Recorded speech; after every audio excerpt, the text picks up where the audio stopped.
Greetings and love to everyone everywhere, and thanks for tuning in into the second episode of NBA Accent. Welcome back to everyone who have already acquainted themselves with us. We are Rokas, Grajauskas and Mykolas Jankaitis, two Lithuanian NBA heads, crazy about basketball and just enjoying discussing the topics that we find the most interesting.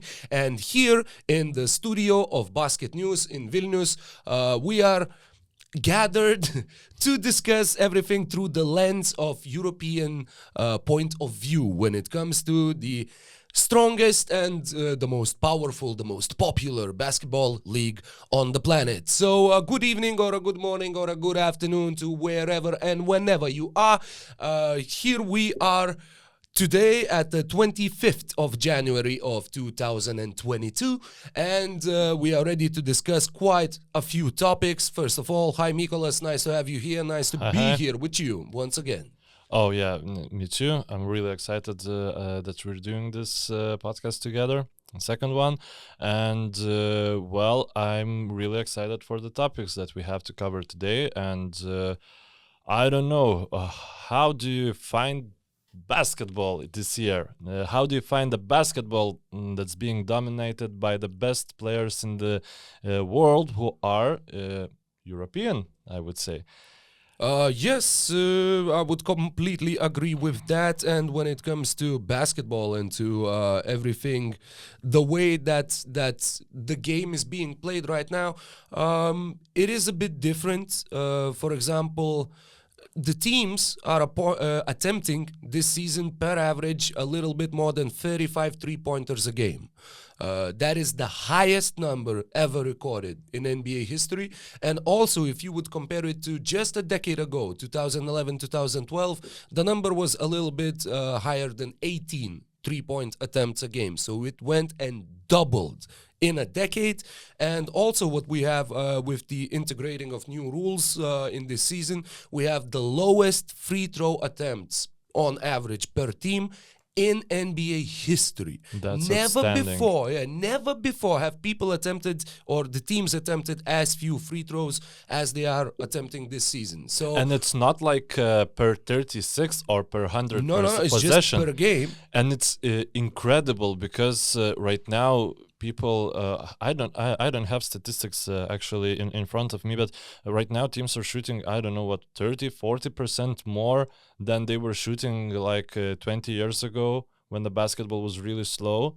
Well, maybe not 20, but there's everyone agrees that there's more shot attempts right now than it was It's 10%. 10%. The increase from 20 years ago would be along 10%. Yeah, sorry. We have 2001-2002 season on average 81.3 field goal attempts per game. Now we Okay. have 88.1, so it's a little bit less than 10%. But it's so still like significant increase. Yeah, it's not what yeah, it the is. bullshit I said, the but pace has increased a little bit, compared to especially the beginning and the early noughties, the beginning of this millennium. And a lot of three-pointers. So teams per average miss 23.1 three-pointers per game. So every team misses 23 three-pointers per game. So in a single NBA game, we per average see 46 missed three-pointers every game, which is an insane number, and it's just hard to wrap your mind around it and to comprehend it, because as I mentioned before, just a decade ago the teams were attempting only 18 three-pointers per average. So the increase is just exponential, and it's really affecting the way the game is being played and the whole aesthetics of the game and the philosophy of the game as well. would you like for three-point line to be shrinked? To lower the distance again? Yeah, No, I wouldn't. think that would decrease three-pointers a bit. Decrease? Yeah. Where's the logic in that? If Uh, the three-point shot is even closer to the basket, if the three-point line, I mean, that is. Because it's easier to defend for a team. It's harder to make an open free. Well, maybe it wouldn't decrease, but I think it would slow down a game a bit, and it would be less like just gunning, because some say that it's easier to pick out players in defense. I personally, I wouldn't like that to be done, but because you just mentioned those outrageous facts, I thought maybe something should be done, because there's a lot of different ideas going around how to what's the next step for the basketball. Should the basketball court be widened so the 3-point line would be nice even arc, or should it be opposite, like maybe it should be decreased, I don't know, but the idea is that basketball right now really should benefit athletic players, yeah, and it's really really weird that the best player in the basketball right now, or one of the two best players in the basketball right now, seems really, really unathletic. And Nikola Jokic is having outrageously good season. One more time. One more time, he's having a season with skeleton crew, as the word is going around any team basically right now this season. But Denver, Nuggets are really, really have really bad luck with injuries.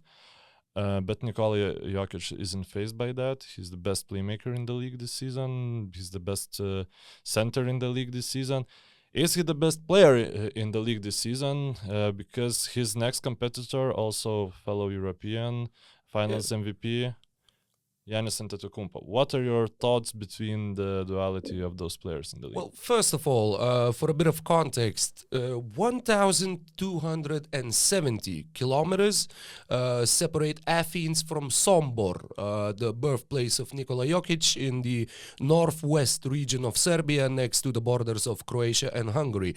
That's more or less the same distance as from New York to Atlanta. So if you would compare it on a scale of the US map, they basically come from the same region. So it's quite an interesting thing that, we have Balkan players just owning the NBA right now, in particularly these two players that we are focusing on right now. Nikola Jokic had this insane performance, against the Los Angeles Clippers, a 49-point triple-double with 37 points coming after the halftime, and just the whole impact that he has on the game is just incredibly easy to spot even with an untrained eye, because you see that he leaves the court with Denver up a few points, he comes back with them trailing by double digits usually, and so his impact is just incredible. He leads the league in basically all of the advanced stats that measure the impact on winning, like value over replacement player, the win shares, yes, all the PERs and all the PIEs and your this, that, and whatever of the advanced stat world.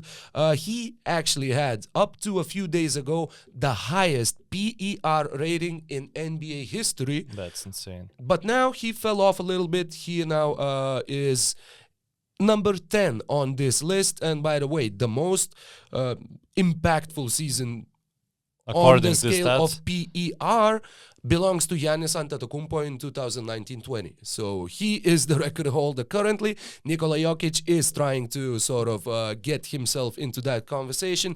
The second and the third best PER seasons belong to Will Chamberlain from 1961 to 1963. So for 60 nearly years, we haven't seen people dominating as effectively in the NBA as Giannis and Nikola are doing in the past few seasons. So it's absolutely incredible, absolutely stunning, and what Nikola Jokic is doing with the ragtag assembly of talent that the Denver Nuggets have at their disposal right now, what Giannis Antetokounmpo is doing, even though the Bucks are at the current moment of our discussion in the 4th place in the Eastern Conference, they are only trailing by 1 game behind, so they have all the chances to finish the season as the top seed in the Eastern Conference, and Giannis Antetokounmpo would then have a major chance of getting his 3rd MVP trophy and also possibly a DPOY, or the Defensive Player of the Year, as well. Yeah, it's insane. Like, I think DPOY, well, yeah, it's a toss-up between him and Gobert, other European, and Draymond Green. And Draymond Green also. Maybe, Draymond Green is really good shout, especially both in case of Green and Gobert. we'll see how much impactful they are for their respective teams. Both Warriors and especially Utah Jazz, they don't look the same without those players in the squad. Of course, in Gobert's case, it's logical. Utah Jazz basically have no wing defenders, like no really good wing defenders, and their whole defensive plan is just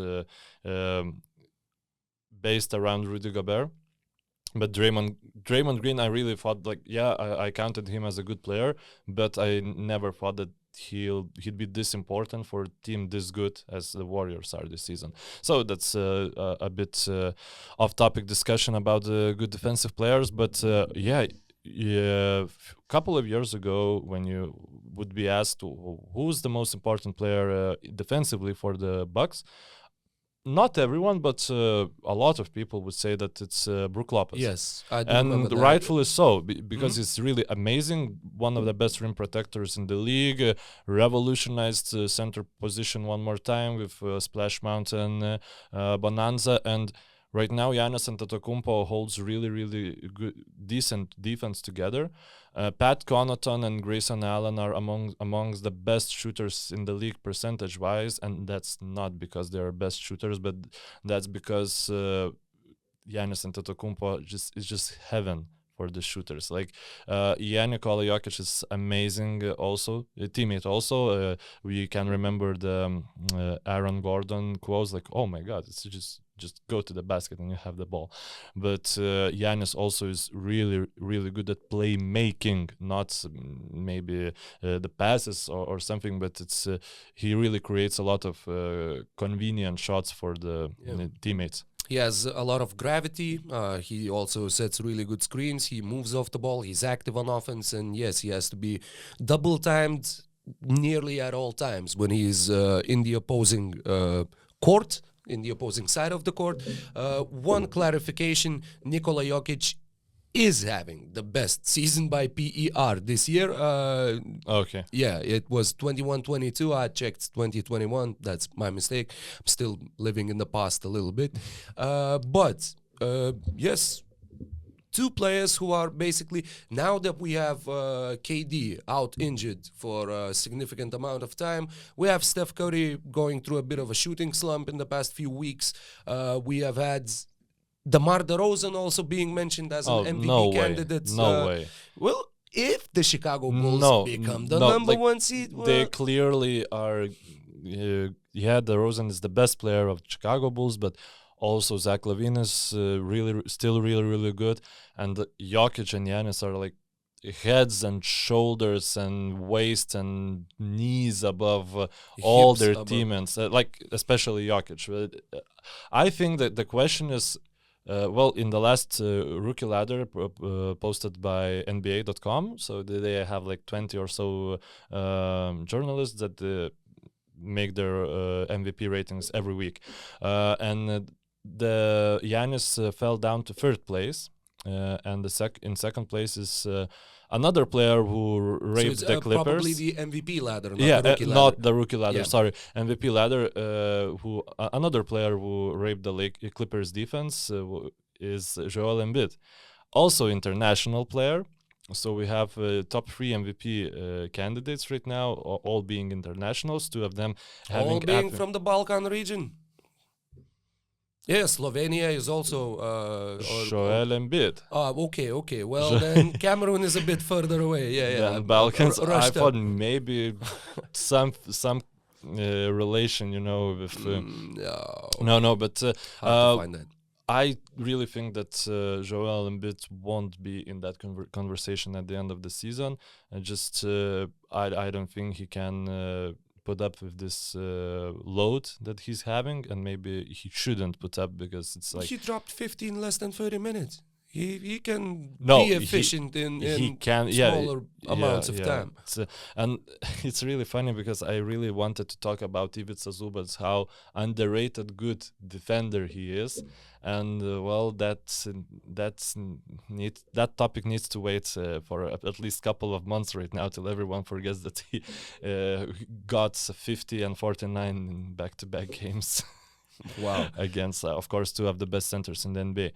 So I think that Nikola and Giannis still are the main. They have the MVP race by themselves right now. Curry, of course, can come back to this race with. We know how ridiculous he can be. When Curry is ridiculous, no one comes close to him. And even with his shooting slump, he's still. Warriors are miles better with him than on the court than off the court, of course. And I'm not thinking that Curry lost the MVP race right now. I think he can come back. But right now, who do you think should get MVP if you would give one? Oh, I have to decide right now because. Okay, we can. No, I mean, I would have gone for. It depends on the latter half of the season. It depends on the final standings, and But that is going to be a really impactful metric, which is the most obvious metric, is who won more games and who finished higher in their when respective players are conferences. this good, both players are this good. Yeah, it's really important. Yeah, because the last MVP who won it while his team got no higher than the 6th seed was Russell Westbrook in 2016 and 17, and I believe that it was the one exception in like 25 years or so. And even the 6th seed is really low standard right now. Before it was like first two seeds of the conference always received the MVP. So it's like out of the top 4, I believe there's been only one instance in like quarter of a century, and it's Russell Westbrook 2016-17.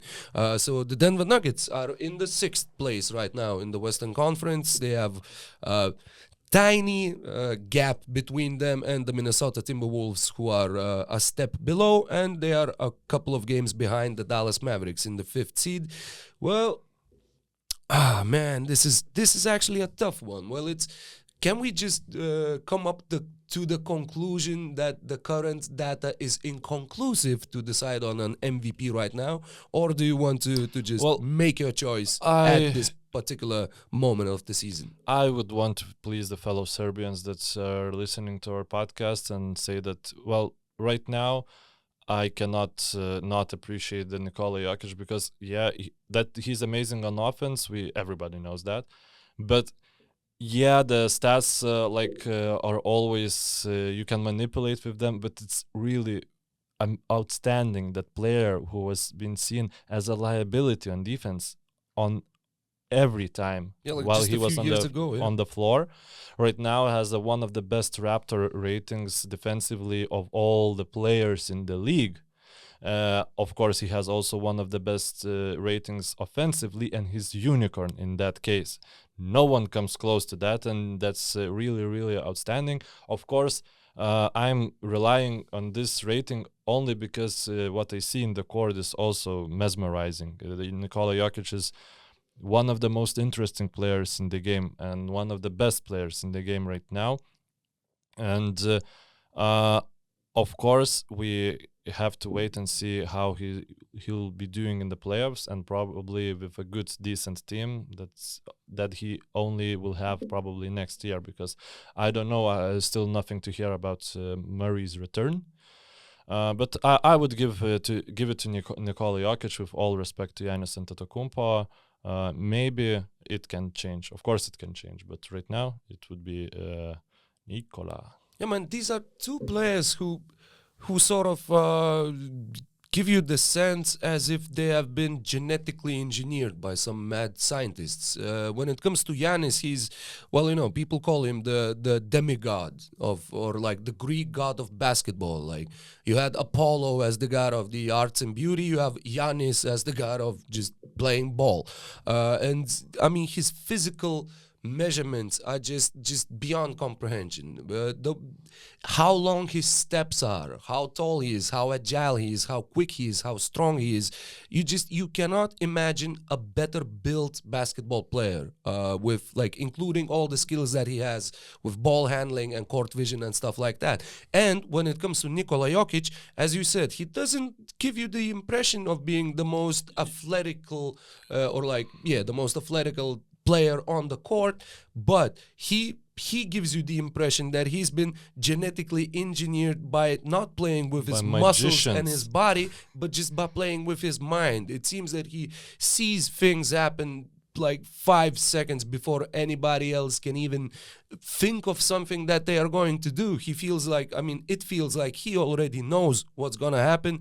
The way he sees the floor, the way he passes the ball, the way he punishes mismatches and just does everything with such an incredibly high basketball IQ. And the one thing that I realized when just thinking about this topic and about this discussion is that one day, it won't happen this season. I would be close to shocked if it would happen this season. But one day, I would love to see an NBA Finals matchup between Nikola Jokic and Giannis Antetokounmpo as these two supernatural freaks of basketball in the best sense of the word, and just a finals matchup. It would be incredible. It would be like physical gifts against the basketball IQ talents of one player and the other player. So yeah, that would be absolutely amazing. And I know that a lot of people in Europe would really love that, appreciate that. And it doesn't really just stick to Europe. It's worldwide. Everybody knows who these players are, and everybody knows how good they are. And everybody would tune in to see them battle if they would ever get to battle where the lights are the brightest and where the price of every game is the highest it possibly can be. You said that you want to see Nikola Jokic in the finals. Do you think he can do it with Denver Nuggets, or should he ask for a trade eventually? No, I think he could. I think he can. I think that Denver have proved through the past years that they make good decisions when it comes to team building. The Michael Porter contract now seems like a really risky move because he signed an extension, a huge extension, and as we all know, he's out because of back problems again, which really just messed up his whole college basketball career. I believe he only played in 2 or maybe 3 games, but you can definitely count them on one of your hands. But yeah, I do believe that they can just surround Nikola with talented players. Nikola and Murray. Yeah, Nikola and Murray, most likely. Well, because, Murray needs to come back at his 100%. At least close to his best, yes. But I cannot believe I'm saying that because I wanted to say, it's a pity that this year Nuggets are skeleton crew because they really, really could win the West because the West are like not that frightening as they were before. The Suns are really good, but yeah. Yeah, the Suns are really good, but they are not like Warriors with KD, or even the Rockets like with Chris Paul and Harden, they were different animals.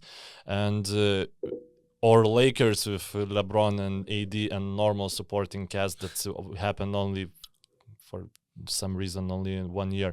But next year, there's no powerhouses emerging. We don't know what's the situation with Memphis. Maybe yes. Yeah, if we're talking about an emerging squad, an emerging team on the ascent, they are really good team. Maybe they will be really, really good team. But will they be the team that there's no chance to beat? I don't think so. Seem so, yeah. And one of those teams maybe could have been LA Clippers, and that's just too much talent, too much wings for the Nikola Jokic to defend against. But they seem to be riddled with injuries and to be. Of course, we can hope that Paul George will come back and Kawhi Leonard will come back and the team will be united and strong next year and don't get any injuries. But I think that Jamal Murray coming back at 100% is more likely. And with those, then Clippers becoming strong again. And those two players surrounded with decent 3-and-D players, I think they can win the West. I know, also while thinking about this, I thought of a matchup, and if we are talking about a finals matchup between Nikola Jokic and Giannis Antetokounmpo, there are players who I see as like these pieces of a potential or of two potential tandems that would really look really dope. Also from the from the sense that they would actually bring the same things to the table as Giannis and Jokic already do. Imagine if the year is like 2026 and we see, well, I would guess it would be the Bucks most likely, and either Denver or Dallas or whatever, just if we get the superstar clash in the finals of Giannis with Joel Embiid against Nikola Jokic and Luka Doncic. Well, there's trade requests need to be made. Yeah, but I mean it's in an alternative universe. Okay, who would win? Like not in man. 2026, but right now. If you pair those, who? It depends on the rest of the team. Okay, It's hard to. Let's really put it that way. You can start a team, not a franchise, but a season, like in NBA 2K. For this season only, and you can surround those two players with within salary cap rules. Let's say it's like similar quality players, and you can choose either Giannis or Joel with Joel, or Luka with Nikola. Oh man, that's a tough one. Oh. Yeah, but I think it's picking between two incredible options. Yeah, so, but they are different. I think that perhaps the Giannis and Joel duo would be a real menace on the defensive end, because they would have 48 minutes of elite rim protection, of like the best of the best that you can get. Well, Rudy Gobert would have some arguments against that, but okay, two of the top three rim protecting players on the same team. Well, yeah, and with Luka and Nikola, you would have just this incredible creativity, just the flair of the game, just the way they would read the situations, what they would be able to do together. That's just a scary thought. It's just, I mean, the potential would be just insane. So yeah, we would have a very, very interesting fight, a very interesting matchup, and yeah, I guess I would go for Giannis and Joel because of the defensive potential. I would go for Nikola and Luka, especially for if we would talk about head-to-head fight of those teams. Sorry, some words just follow my head sometimes. Oh yeah, man.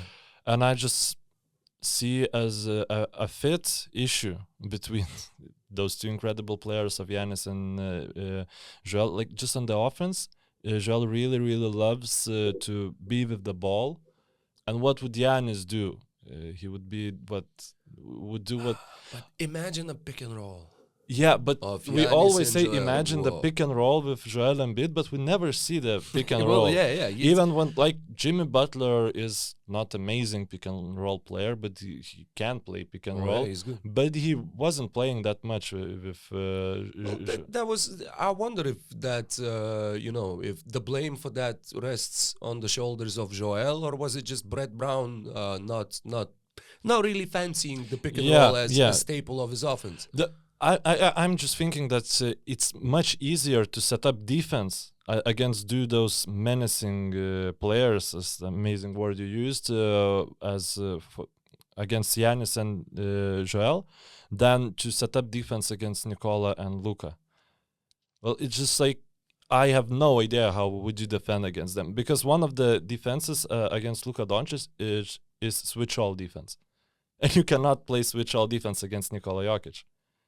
There's no, like, maybe if Toronto Raptors would bring, I don't know, talents like, if you have Giannis and you have your other players are like OG Anunoby and other super, super strong dudes, yeah, maybe you can play switch all defense. But if you have Joel Embiid on the floor, I don't think you can play switch all defense. And Luka would terrorize, like playoff Luka that we've seen last year.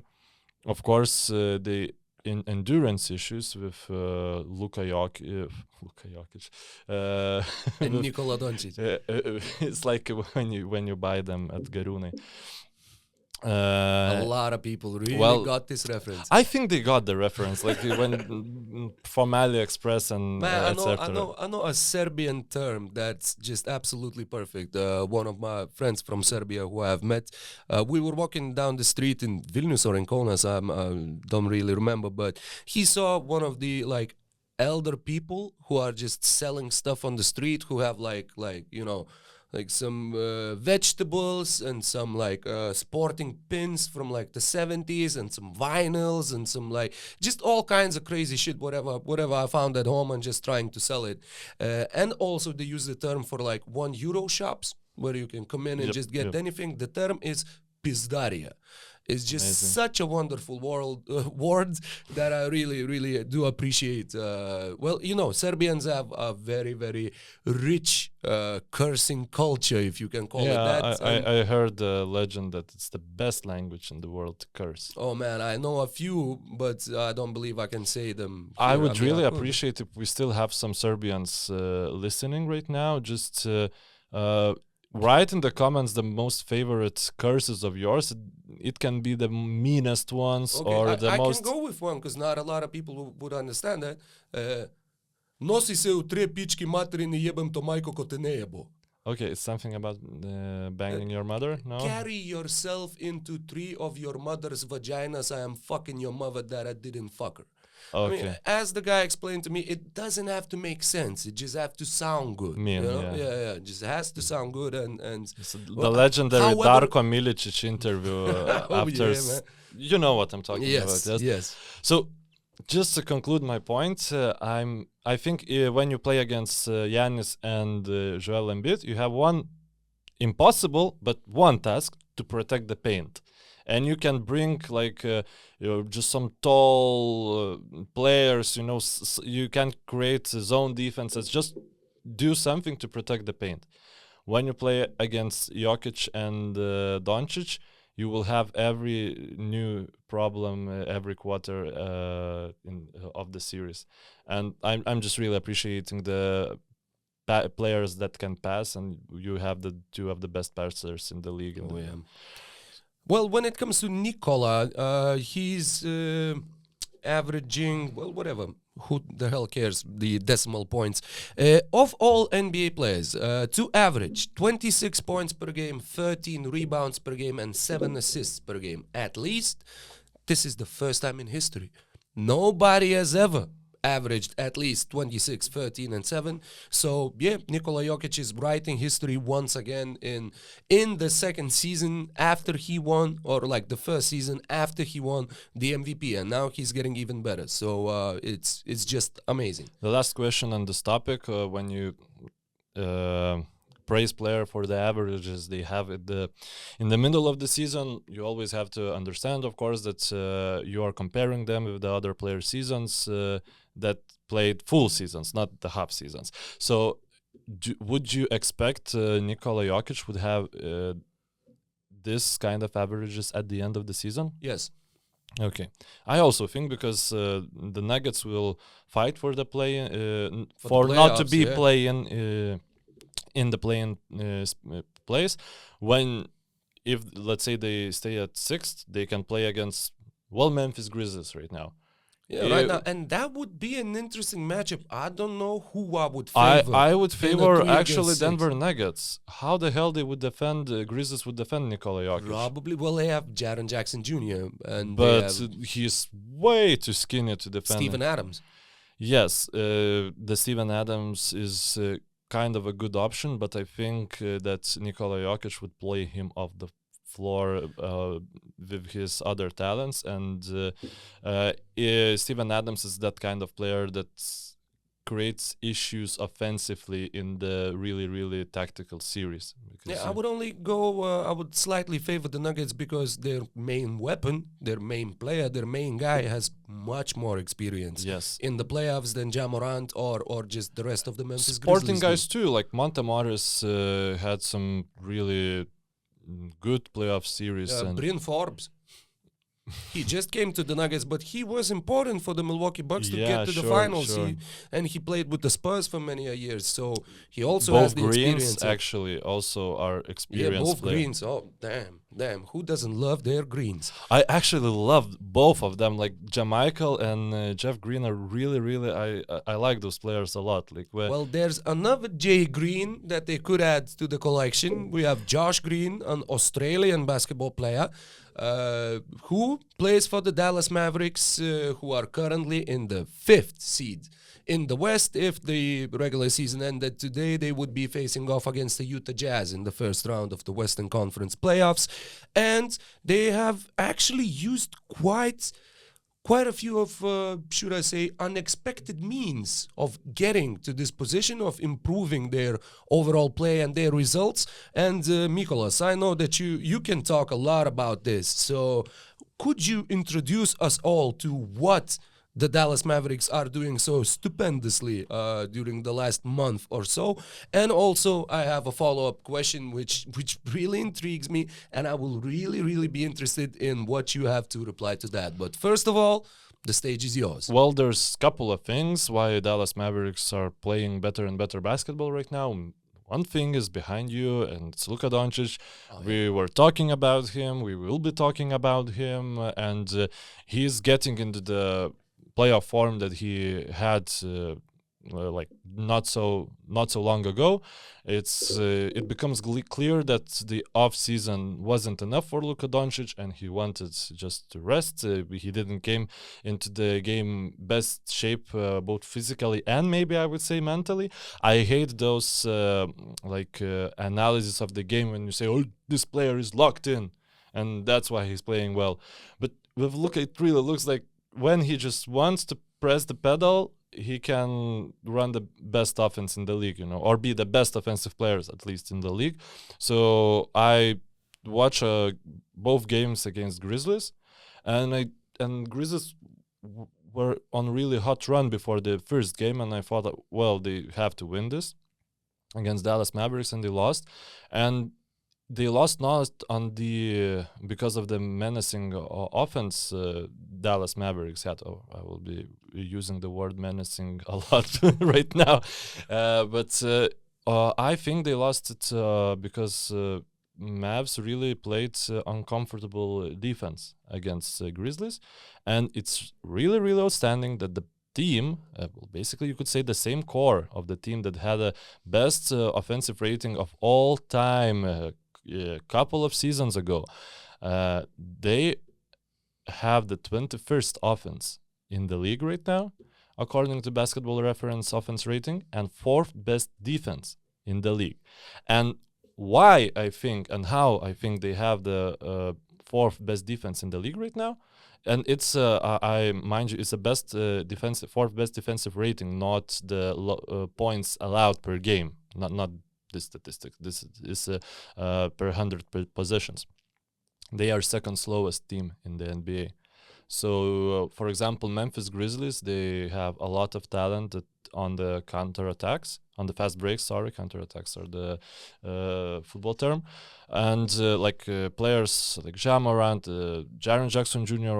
also really quick. Desmond Bane also really good on the counterattacks, and they cut off those possibilities by playing just slower pace game. And with Luka Doncic, Jason Kidd just trusts that he will make a good decision at the end of attack. And it's working quite well. Of course, by this time in Luka's career, if we counting the amazing playoffs he had last year and even the year before, if we have count in mind the best amazing second season, maybe one of the best second seasons in the NBA of all time that he had. Well, I thought that Dallas Mavericks will be the powerhouse of the West Conference right now. Well, they're not. They're maybe in the same place they were when they drafted Luka Doncic, maybe a bit better. But that's not due to Luka. That's due to poor decisions like trading Seth Curry for Josh Richardson. Maybe trading for Kristaps Porzingis wasn't such a good idea overall. But they are playing better than I expected actually before the season, and I'm quite happy about that.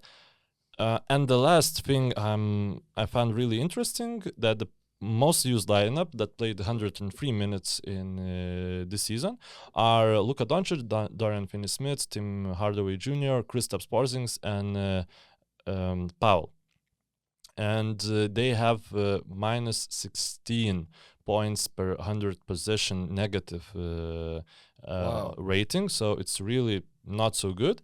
Second most used lineup. That's terrible. That's Yes. not so good. It's Yeah. just wow. Second most used lineup, which consists of the same players, just replaced Porzingis with Jalen Brunson, has plus 9.8 rating, and they played 94 minutes, so basically the same amount of time that the other lineup did. So Jalen Brunson is really revelation for Dallas Mavericks this season.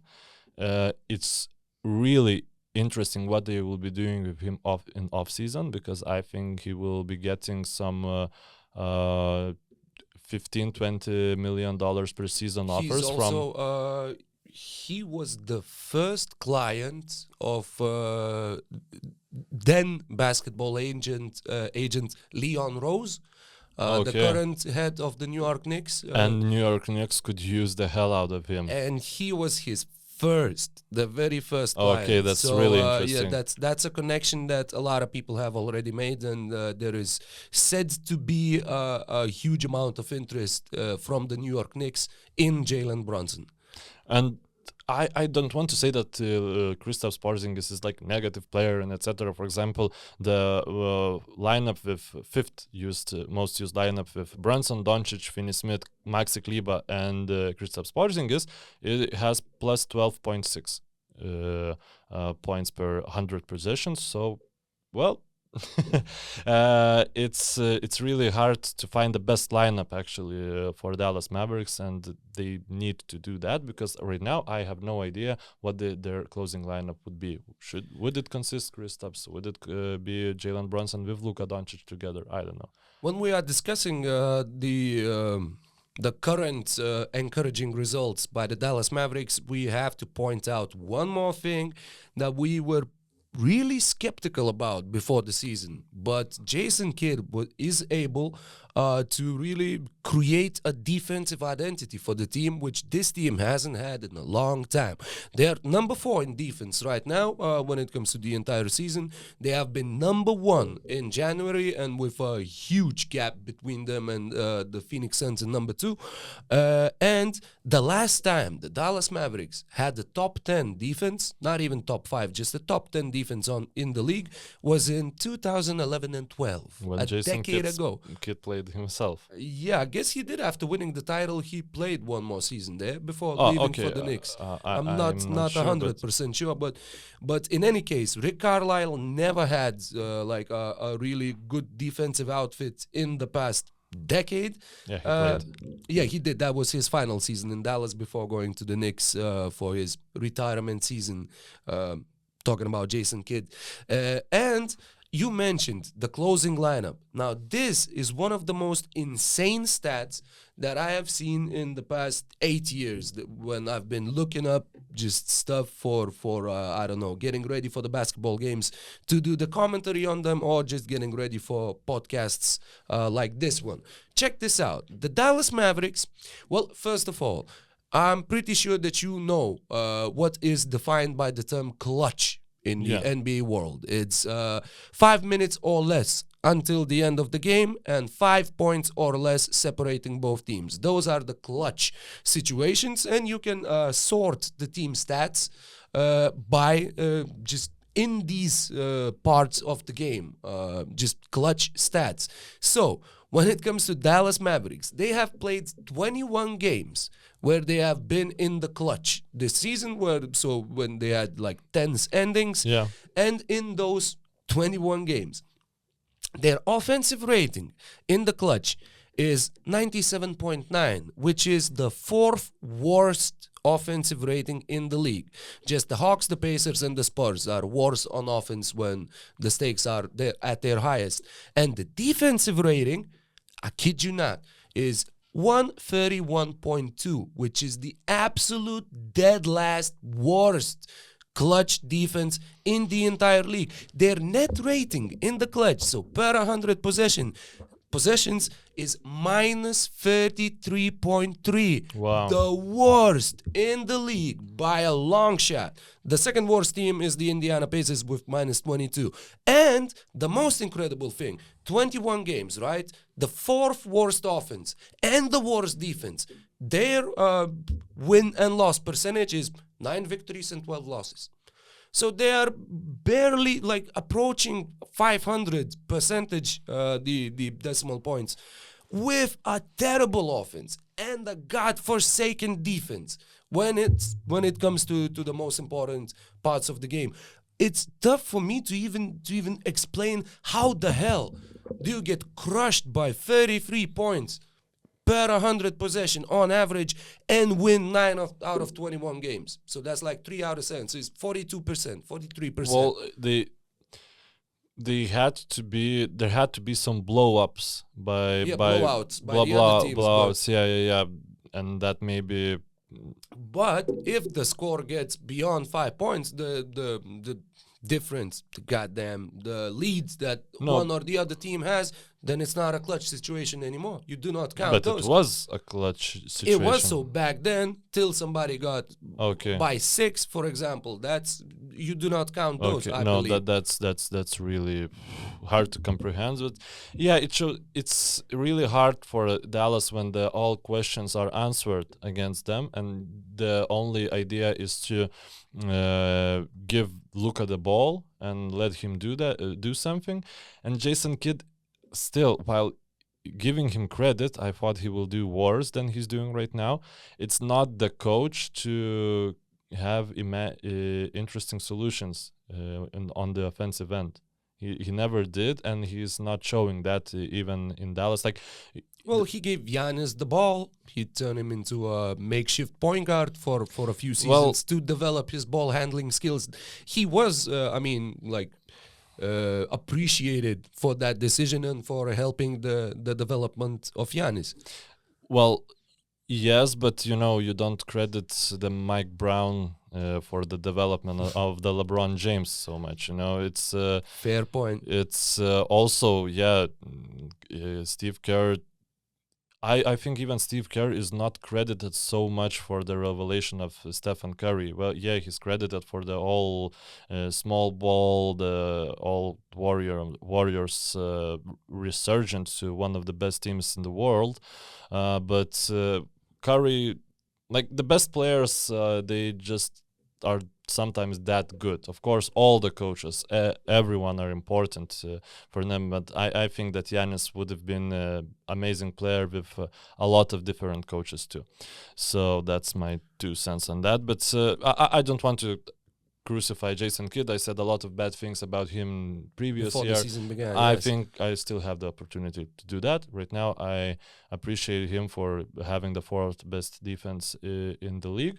But you need to do something with that clutch situation. And I think they one more fun fact expanding on that. The 4 seasons that Luka Doncic has played for the Dallas Mavericks in the NBA, their net rating, the net difference per 100 possessions in the clutch has been number 24 in the league in the first season, number 23 in the second, number 22 in the third, and the number 30 this year, which is incredible because when we think of Luka, we think of him as an extremely clutch player who hits all those incredible shots when the game is on the line. You can remember the playoffs against the Clippers, Game 4, and his miraculous performance. You can remember the way he torched Clint Capella a few years ago when Clint was still playing for the Houston Rockets. He has had all of these incredible late-game performances, but his team has always steadily been in the bottom 10 of the league when it comes to how effectively can you play in the clutch. Well, so the closing 5 that you have mentioned, they haven't found that or just built that maybe in the past 4 years. It has been a consistent problem for the Mavericks, but this season they have hit new lows when it comes to this statistical output. Well, you see the amazing players have some amazing moments, and you can define them by those amazing moments. But for example, I remember Luka Doncic as a really bad fourth quarter player, because in last year's playoffs he was absolutely gassed in the fourth quarter, and he really wasn't that good in the end of the games as he was in the beginnings, only because he couldn't keep with the intensity Clippers offered to him. And of course, with better supporting cast, he would have won that series, but he would have won that series if he could continue to do the maintain that tempo for 44 minutes of the game instead of 34. But again, this is how I remember him. I'm not saying that Luka is bad clutch player, but well, he definitely needs at some point to do the Nikola Jokic and become just more fit than he is right now. So that's it about Luka Doncic, probably. Yeah, I mean, I just wanted to see his like personal clutch stats. They're not that much different than his normal averages. His field goal percentage in the clutch is 46% this season. His three-pointer percentage is 27%. So it's a bit higher on the field goal, a bit lower on the 3-point succession rates compared to the entire statistical intake. So yeah, it's still a mesmerizing question, and we'll see how will they be able to solve that, because otherwise, yeah, I mean, the playoffs are usually a lot about the clutch. I mean, games are being decided, well, if they haven't been decided earlier, they are being decided on in those minutes. So we'll see if they will be able to get over the hump, and for the first time in Luka's career, and for the first time, I'm gonna check if I'm right, but I believe that for the first time in since they became the champions in 2011, will the Dallas Mavericks be able to get out of the first round? That is absolutely correct. They have never gone past the first round of the playoffs since 2011. Well, if that would be the main object of the season for Dallas Mavericks, I really would pursue like some kind of scorer, because you logically just want a 3-and-D guy who could defend a better, like of course everyone needs them, and especially Dallas Mavericks, but I think it's quite impossible to get good 3-and-D guy. We talked